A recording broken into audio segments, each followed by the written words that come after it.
Chapitre 11. Poirot fait une visite. J'étais un peu ému en sonnant à la porte de Marble Grange, le lendemain dans l'après-midi. Je me demandais ce que Poirot espérait découvrir. Pourquoi m'avait-il confié cette mission ? Était-ce parce qu'il désirait, comme lorsqu'il m'avait chargé de poser des questions au Major Blunt, rester à l'arrière-plan ? Mais cette idée, fort naturelle dans le premier cas, me semblait cette fois incompréhensible. Mes méditations furent interrompues par l'arrivée d'une accorte servante qui m'apprit que Madame Folliot était chez elle. Je fus introduit dans un grand salon et je regardai autour de moi avec curiosité, tout en attendant la maîtresse de maison. C'était une grande pièce assez nue, renfermant quelques belles porcelaines et de magnifiques dessins, mais dont les rideaux et le mobilier étaient fanés. J'admirais un Bartolozzi pendu au mur, lorsque Madame Folliot fit son entrée. Elle était grande et avait un sourire charmant. Ses abondants cheveux bruns étaient mal coiffés. « Docteur Sheppard ?» demanda-t-elle. « C'est en effet mon nom. Je m'excuse de vous importuner ainsi, madame, mais je désirerais avoir quelques renseignements au sujet d'une femme de chambre qui a été à votre service, Mrs. Ursula Bourne. » Lorsque je prononçai ce nom, le visage de madame Folliot perdit son expression aimable. Elle parut fort ennuyée et mal à l'aise. « Ursula Bourne ?» répéta-t-elle d'un ton hésitant. « Oui, peut-être vous souvenez-vous d'elle. »« Oh, si, bien entendu. Je me rappelle parfaitement. Elle vous a quitté il y a 1 an, je crois. »« Oui. Peut-être ne vous souvenez-vous pas d'elle ? Vous avez été satisfaite d'elle pendant son séjour chez vous ? Combien de temps est-elle restée ? » ?»« Oh, 1 an ou 2. Je me souviens plus exactement. Elle était fort travailleuse, et je suis sûr que vous en serez satisfait. Je ne savais pas qu'elle quittait Fernley. Pouvez-vous, madame, me donner quelques précisions à son sujet ? » ?»« Des précisions ? » ?»« Oui. D'où venait-elle ? Quelle est sa famille ? » La figure de madame Folliot prit un aspect plus froid encore. « Je l'ignore. »« Chez qui était-elle avant d'entrer à votre service ? » ?»« Je ne me souviens pas. » Elle commençait manifestement à se mettre en colère, et elle releva la tête d'un mouvement qui me sembla déjà avoir vu. « Est-il vraiment nécessaire que vous me posiez toutes ces questions ? » ?»« Certainement non, » répondis-je avec étonnement et en m'excusant. « Je ne me doutais pas qu'elle vous serait désagréable. Je suis désolé. » L'expression de colère que j'avais discernée sur son visage s'effaça, mais madame Folliot redevint confuse. « Oh, il ne m'est pas désagréable d'y répondre, je vous assure. Pourquoi en serait-il ainsi ?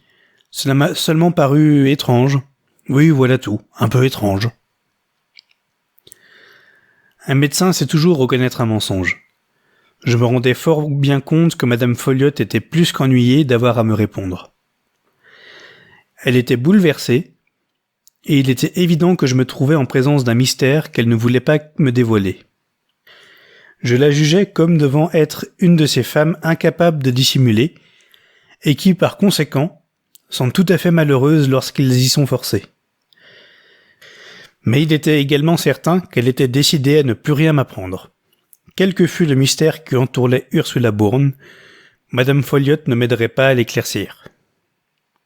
Je m'excusai donc encore une fois de mon importunité, pris mon chapeau et me retirai. J'allai voir 2 malades et rentrai chez moi vers 6 heures. Caroline était assise près de la table à thé en désordre, et son visage avait une expression de triomphe que je ne connaissais que trop bien, et qui était chez elle le signe indéniable qu'elle avait reçu ou colporté des nouvelles. Je me demandais quelle pouvait être, de ces 2 hypothèses, la vraie.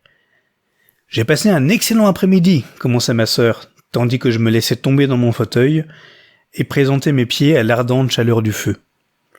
« Vraiment ? Est-ce que Miss Gannett est venue te voir ? » Miss Gannett est l'une de nos plus actives informatrices. Cherche encore, répondit Caroline avec complaisance. Je nommai successivement toutes les personnes qui font partie de son service de renseignement. Mais ma sœur secoua à chaque fois la tête négativement. Elle finit par dire « J'ai reçu la visite de M. Poirot. Qu'en penses-tu » J'en pensais beaucoup de choses que je me gardais de communiquer à Caroline. « Pourquoi est-il venu » demandai-je. « Mais pour me voir. Il m'a dit que, connaissant très bien mon frère, il se permettait de se présenter à sa charmante sœur. De quoi a-t-il parlé ? De lui-même et des affaires dont il s'est occupé. Tu te rappelles ce prince Paul de Mauritanie, celui qui vient d'épouser une danseuse ? Eh bien, j'ai lu un article fort intéressant au sujet de sa femme l'autre jour. On dit tout bas que c'est en réalité une grande duchesse, une fille de tsar, qui aurait échappé aux bolcheviks. Or, il paraît que M. Poirot a trouvé la clé d'un affreux mystère dans lequel elle et son mari étaient impliqués. Le prince Paul lui en est on ne peut plus reconnaissant. Et il lui a sans doute donné une émeraude grosse comme un œuf de pigeon, demandai-je ironiquement. Il ne m'en a rien dit. Pourquoi ? Pour rien. Je croyais que c'était classique. Dans tous les romans policiers, l'incomparable détective reçoit des joyaux de la main de ses clients princiers, éperdu de gratitude. Il est fort intéressant d'entendre parler des affaires de ce genre par ceux qui y ont été mêlés. Reprit ma sœur avec satisfaction. J'admirais l'adresse de M. Hercule Poirot, qui avait choisi le sujet de conversation le plus séduisant pour une vieille demoiselle habitant un village retiré. T'a-t-il appris si la danseuse est véritablement une grande duchesse ? Il n'a pas le droit de le révéler, dit Caroline d'un air important. Je me demandais jusqu'à quel point Poirot avait altéré la vérité en causant avec Caroline. Pas du tout, peut-être. Il avait tout simplement joué des sourcils et des épaules. Après tout cela, tu as été prête à lui manger dans la main, je suppose. Ne sois pas vulgaire, James. Je ne sais pas vraiment où tu apprends des expressions pareilles. Probablement grâce à mon unique lien avec le monde extérieur, je veux dire auprès de mes malades. Malheureusement, ma clientèle ne se compose pas de princes de sang, ni d'intéressants émigrés russes. Caroline remonta ses lunettes et me regarda. « Tu parais bien grognon, James. Ton foie doit en être la cause. Tu feras bien de prendre une pilule ce soir. » Une personne qui pénétrait dans mon intérieur ne croirait jamais que je suis docteur en médecine, car ma sœur prescrit sans cesse des remèdes, aussi bien pour moi que pour elle. « Le diable soit de mon foie, dis-je avec irritation. Avez-vous parlé du meurtre ? » Naturellement. De quoi veux-tu qu'on parle ici, en ce moment ? J'ai pu renseigner M. Poirot sur plusieurs points, et il m'a été très reconnaissant. Il m'a déclaré que j'aurais fait un excellent détective, et que j'avais une connaissance approfondie de la nature humaine.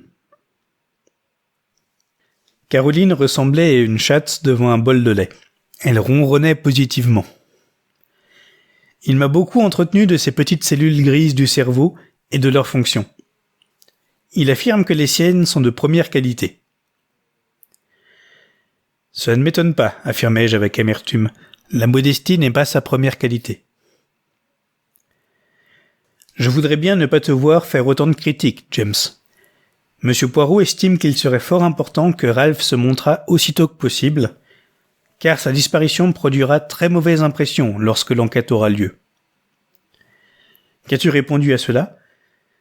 J'ai été de son avis, reprit ma sœur sur un ton sentencieux, car j'ai pu lui répéter ce que l'on dit déjà dans ce pays à ce sujet. Caroline, demandai-je vivement, as-tu raconté à M. Poirot ce que tu as entendu dans les bois, l'autre jour ? Mais oui. Je me levai et me promenais de long en large, puis je m'écriai. J'espère que tu te rends compte de ce que tu as fait. Pas du tout, reprit Caroline sans s'émouvoir. J'ai été étonné que tu ne lui en aies pas parlé. Je m'en suis bien gardé, dis-je. J'aime ce garçon. Moi aussi, Et c'est bien pour cela que je déclare que tu parles sans réfléchir. Je suis certaine que Ralph n'est pas coupable. Donc la vérité ne peut pas lui en être nuisible. Et nous devons aider M. Poirot autant que nous le pouvons. Il est fort probable que Ralph était sorti avec cette jeune fille, le soir du meurtre, ce qui lui donne un excellent alibi. S'il a un excellent alibi, rétorquai-je, pourquoi ne vient-il pas en informer la police ? Peut-être par crainte de causer des ennuis à la jeune fille, dit Caroline avec conviction. Mais si M. Poirot la trouve et lui démontre que c'est son devoir, elle se décidera d'elle-même à disculper Ralph. Tu sembles avoir inventé un conte de fées. Tu lis trop de romans, je l'ai toujours dit. Je me laissai tomber à nouveau dans mon fauteuil et continuai. Poirot t'a-t-il posé d'autres questions ? Il m'a simplement demandé quel malade tu avais vu ce matin-là. Quel malade ? Demandai-je sans comprendre. Oui, à ta consultation.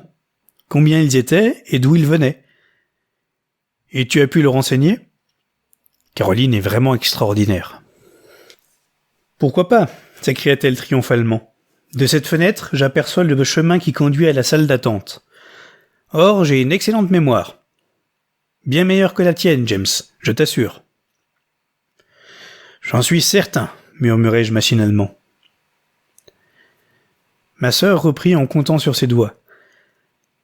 Il y a la vieille Madame Bennet, et le garçon de ferme qui s'est abîmé la main, d'Oligris, à laquelle tu as enlevé une aiguille, le maître d'hôtel américain du paquebot, voyons, cela fait 4, puis le vieux George Evans, avec son ulcère. Enfin, elle prit un temps significatif. Eh bien ? Alors Caroline ménagea son effet, puis siffla en se servant de tous les S dont elle pouvait disposer. Miss Russell. Puis elle se renversa sur sa chaise et me regarda d'un air auquel il était impossible de se méprendre. Je ne sais à quoi tu penses, déclarai-je effrontément. Pourquoi Miss Russell ne me consulterait-elle pas au sujet de son genou ? Son genou, sornette. Elle ne souffre pas plus d'un genou que toi et moi. Elle vient pour autre chose. Quoi ? Caroline lui avouait qu'elle l'ignorait. Mais sois bien sûr que c'est là ce que veut découvrir M. Poirot.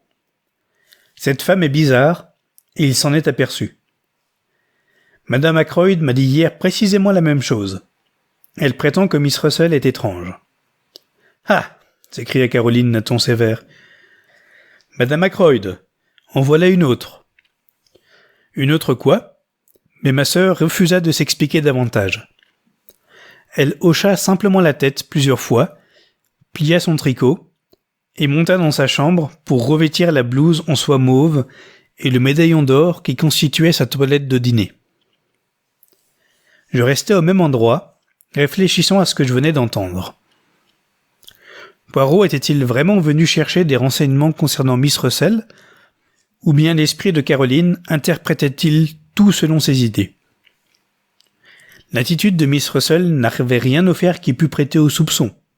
Du moins, je me remémorais soudain les questions qu'elle m'avait posées sur les soporifiques et les toxiques. Mais cela n'avait aucun rapport avec le crime. Ackroyd n'était pas mort empoisonné. Pourtant, c'était étrange. J'entendis Caroline m'appeler d'une voix un peu aigre. « James, tu seras en retard pour le dîner. » Je mis du charbon sur le feu et alla sagement me préparer. La paix chez soi n'est jamais trop chèrement achetée.